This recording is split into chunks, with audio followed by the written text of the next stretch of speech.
Jake's bio, he's a former U.S. Navy SEAL officer, two-sport Division I athlete, elite college football coach, and entrepreneur, and one of America's leading mentors for young men pursuing elite military and aviation careers, as I already said.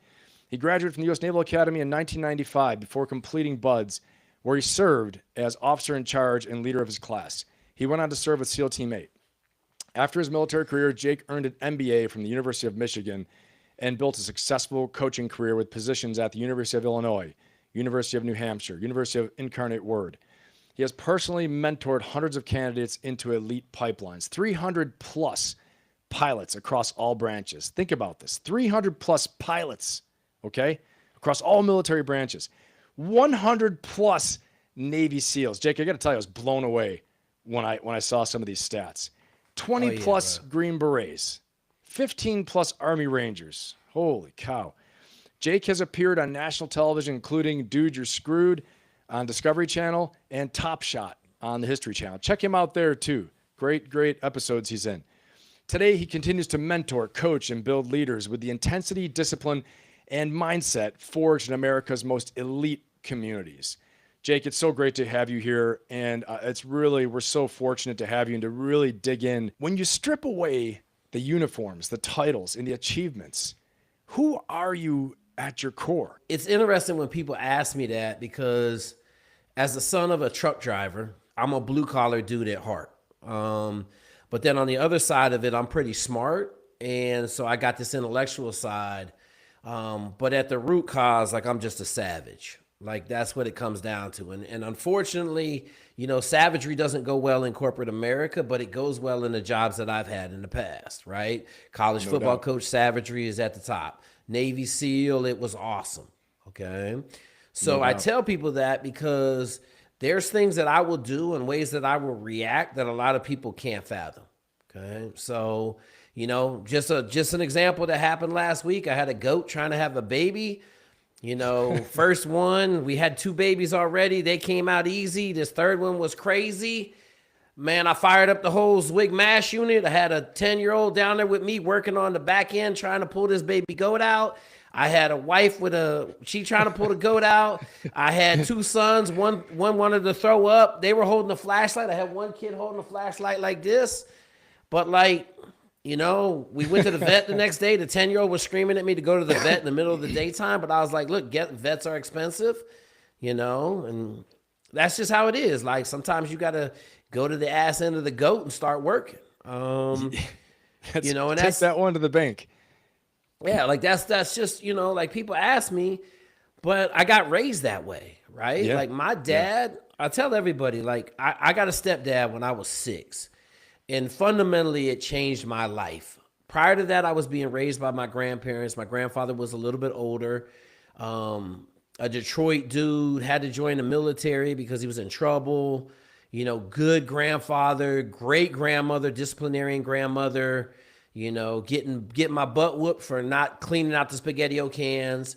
But when I got my stepfather, everything kind of changed because I got a really strong male role model. Now, I'm going to say this. Some of the things I learned were not beneficial in life. Right. Like, I learned how to steal at an early age. We broke into the Army dump every weekend and took stuff. I got a motorcycle. We got this 500-gallon a minute pump. Like, but we would go to the dump every weekend and learn how to steal, you know? And so that's one of the things that I have not transferred to my kids. But I also, you know, my man did 4 years in prison for murdering his first wife. I saw him almost kill 2 different sets of men with a shovel in front of my house and then right down the street from my house. So I learned violence at an early age. And I'll be honest with you, I love violence. Like, I love it. The thing is now, once you have kids, it tempers your want for violence because you understand the repercussions. And so, yeah, I mean, it's incredible hearing, you know, what you're talking about and to know the man you've become, because so many times when kids they have that, they're growing up with that. I mean, you know, you know that and you turn to it, violence and theft and robbery and stuff like that. And I mean, what would you say, aside from those experiences and you being a savage and the savagery, what are the earliest experiences that shaped you also into the man you would eventually become? Like, how did you know, like, I know this is useful for my character and the savagery and the courage and the, the man of action part of it, but the ability to know the discernment, right? This is very high character and leadership, decision making. I talk about this all the time on the channel. We talk about it all the time, but how to know to steer it from one direction to the other. How did you know, like, there's certain things I can't do that shapes you as this man, that you became? So I'll tell you this. I had a big dichotomy in my life. So I'm growing up as an animal, okay?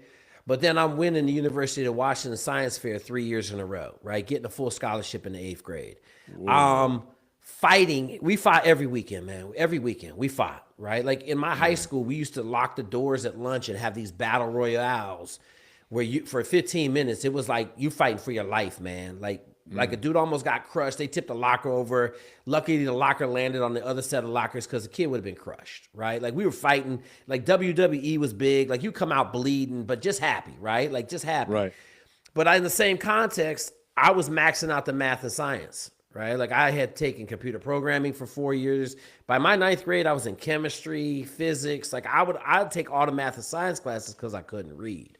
So in the same token, though, we got arrested for rioting. I got arrested for shoplifting as a freshman. And my dad had a scared straight moment with me in the garage where he said, man, listen, he said, pretty young thing like you, they're going to own your ass in prison. He said, so if that's the road you want to go down, understand this is where you're headed. It didn't really help me. Like it didn't scare me straight. We still were fighting. I got shot 3 weeks before I reported to the Naval Academy. Yeah, you were tell us about that. You've talked about that a little before. If you want to dive into that a little bit. Yeah, listen, man, I tell everybody, like, if you mess around in the right environment, it may not be something you did that day, but you had did 100 things prior to that to deserve to get shot. And so it's kind of like this, I call it the culmination, right? Like you've been playing around the fringes, you've been fighting and having riots, and we used to go down to Tacoma Waterfront and fight every weekend, And so we were down there, and one of my tight friends threw a rock, and these two dudes were in this car. They were all bloody, and as they drove off, I saw the guy had a pistol. So I was like, I'm out of here. And I took a piss like 100 yards away at the waterfront, and I was walking back, and I didn't even see the car. The bullets went through my whole group of friends. There was like 16 of us down there. And two of my friends were robbing these two babes, right? They talking to these two babes and taking all their purses and emptying their purses in the back, like just some bad stuff, right? And then the bullets somehow made it through everybody. And I got shot from like 70 yards away, went in my left hip, went around, lodged in my hip socket. And I didn't really know I was shot. And one of my boys was like, you're shot. I was like, no, I'm not. And I looked at my leg and the blood was shooting out like probably 4 feet. Holy cow. And I was like, And so no one could drive stick, and I had a stick. So I drove my car to the hospital. I drove in the double doors, parked in the hospital. Hospital was a whole nother story. Like I had to threaten the doctors because they weren't working on me. I had a big pool of blood around the wheelchair. They were kind of laughing at me. So I threatened to shoot a bunch of people in the ER. They took me in the back. They arrested me. I got arrested because they thought I was in a shootout up on Hilltop. That was probably the culminating when I saw my stepfather. So both of my parents are white, right? And my dad's a big lumberjack dude, truck driver, wear Pendleton flannels all the time. And so he came in, and I'll never forget, I was in a wheelchair going to the x-ray room, handcuffed both hands to the bed, and I looked over to my left, and he had his buttons off, 3 buttons. Like he had his shirt buttoned up, and he had 1 shoe on. And I said, oh, right? Yeah, he ran there. Yeah, so I go ahead. Go ahead. No, go ahead, Jake. No, it just, and then the one that really got me was when my grandmother passed out, right? Like, so the next day I had to go tell my grandmother, and she just fell over on the floor and passed out, right? And my grandfather had died, a couple months before that. So, I looked at going to the Naval Academy as like I got to get out of here. Yeah. It's the best thing. I didn't come home much. Like I don't know about you, but I didn't go home for Thanksgiving. I'd go home for Christmas for like 4 days and I would come back. I just, and shortly after I left, two of my best friends got arrested for murder one, as accomplices. And then like a month later, the car got 37 bullet holes shot up in it. Oh, and so Like the I mean, road was, yeah. there's so much there, man. There's so much there. So I mean, and I know at the time, you know, and color it in for everybody here, but you were a wrestler. You were a state champion wrestler. I think you lost one match in all of high school, right? Your freshman year. yeah. And so, No, and so, I lost one regular season match, and then I lost 9 matches after my okay. sophomore year, because my sophomore year I got my head beat in. I mean, my Okay. freshman year, and that's what Yeah. kind of Yeah. caused a massive rebirth in me as a person, because I Yeah. hadn't lost the previous 2 years. I had lost one wrestling match, and I lost 9 matches my freshman year, and then I came back on fire. And Do was you a think lot. like, Go do you ahead. think that saved you a little bit? Like that fight in wrestling? Do you think it? So I tell everybody, man, you want to hear some numbers? This is crazy. I just was with all my boys. So we buried one of my boys' fathers 2 weeks ago. Okay. I'm going to name the state championships in our group of 10. Okay. 3-time high jump state champion. Okay. 2-time basketball state champions, with like 5 of them on the basketball team. Two doubles tennis state championship. And then I won a state championship in wrestling. So like everybody I was with was a bunch of champions, right? They're all killing life. Every one of us is killing life right now, except one dude, and he wasn't about nothing in high school, right? Like he didn't win no championships. He wasn't even an athlete. And so, you know, you are who you surround yourself with, right? Like we're in this group now, Ben, where like if you're not sprinting, you ain't keeping up with Jay and Jamerson, and you know, like Nate's kind of on the fringes right now, but like you're killing it. And so I look at what I'm doing every day, and it's like, look, you gotta keep up, man. You're gonna be the sum of the 5 people you spend the most time with. Well, man, you've always been an inspiration, though, with your tenacity, your ferocity.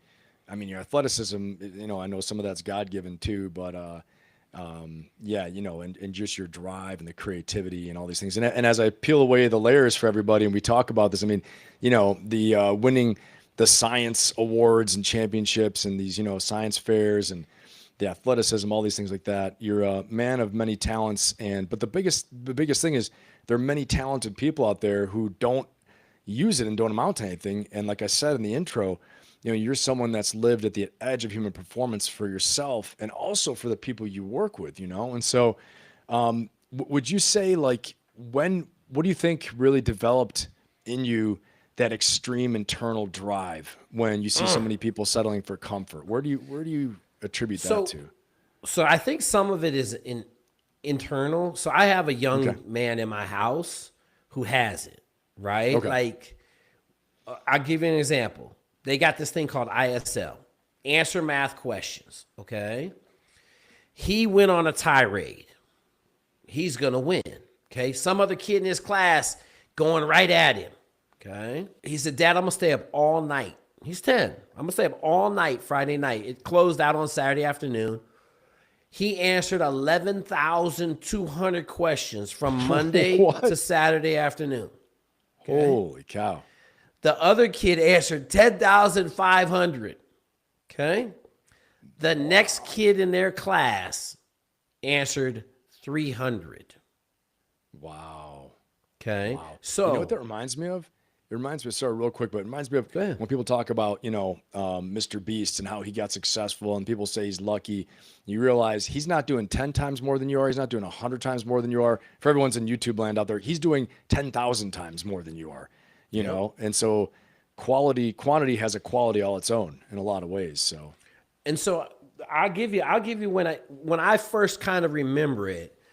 So I'll give you the very first incident. Okay. I told my grandmother, I'm going to dig a hole to China, Grandma.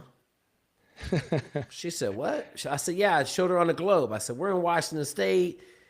I don't think it's right, but I've heard if you dig a hole, you can go to China. She said, okay, Jake, you're going to dig a hole. Yeah. So I go out in the backyard and I start digging. Now, Puyallup, Washington, sandy, sand, not too bad. My grandma said I dug for 2 months. Okay. It got so, I had a hole probably 6 feet across, like 7 or 8 feet deep. My grandfather said we need to put some shoring in here. Okay. But I hit the water table. So my hole was filling in with water. And my grandma said I was pissed. She's like, Grandma, she's like, yep, You ran into a lake, can't dig any deeper. She said for 3 or 4 weeks, I'd go out there and just sit by the hole and look at it, trying to figure out how I can get. I was like 3 or 4. I had a ladder into my hole. So like that's the first one. And then the second one for me is in the 3rd grade, I couldn't read anything. I couldn't read C Spot Run. Right. And so they were going to hold me back a year, and I didn't want to get held back a year. So every day I went to a reading specialist in our family named Bill Miller. He was awesome. And we did flashcards. I still had the box of flashcards. I should have dug it out. And it's crazy because on the flashcards, there's like 2-letter words like I, and, right? Both of those ain't 2-letter words. As, right? In. And and they're all, like when I tell you, like they're all massively worn because for the whole summer, he was just holding flashcards. You know, like I couldn't read anything. And I remember 8 hours of, go ahead. Well, 2 things with that. Like, what do you think attribute that? Is it curiosity? You know, was it like you really wanted to know what was down there, or just to see if you could, or is it a vision? Because this is really important for like what we talk to the audience about here in the channel is, you know, what is the underlying driver? Is it the vision of what would be out there if you find it? So here's the deal. I tell people this, man. Once I say I'm going to do something, I go do it. So if I said I'm going to the work aspect to achieving a goal does not affect me. And we'll get to the ship, right? The ship life at some point. We'll be able to like bring it into real reality for grown people. But like the work aspect of achieving something does not ever faze me. And I have 2 formulas, right? You can have a good plan with a thought out methodology, or you could just straight go brute force. Right. And a lot of times brute force is pretty much the only mechanism you have to really win. Right. That's right. And so, you know, what do you got to do? I got to dig a hole to China. Okay. Well, I got to start digging. Right. The fact that it was, you know, 6 or 7 feet above my head, I was fired up, man. I'd be in the bottom of the hole. I had to get a bucket. I'd fill the bucket up. I'd climb out the hole. I'd pull the bucket up, put it on my pile, you know, and then Grandpa was like, hey, you truly believed you're going to China. Like, I'm going to do 100%. 100%. Yeah. 100%. I thought I was going to be able to jump in that hole and go right over to China, come back, jump back in the hole, come back. You know, I was probably 3 years old. I was little. I got pictures of it. Like I got pictures of it. I found a picture. I was digging. At first I was digging with a red like sandbox shovel, but then I transitioned. Okay. I went in the house and went to the bucket and I found this like nice little spade thing, and I was digging with that for most of the time. So the real deal. But yeah, on the real deal. Just belief in self, right? Like that's it. I mean, that's one of the things, like, as I've found working with, you know, so many people over the years, and what I do with my executive coaching and strategy and all this stuff, is that the common thread is usually some way, shape, or form vision plus some way, shape, or form, you know, belief that you can accomplish it. That's powerful. Very interesting. I'm like letting it all kind of hit me right now.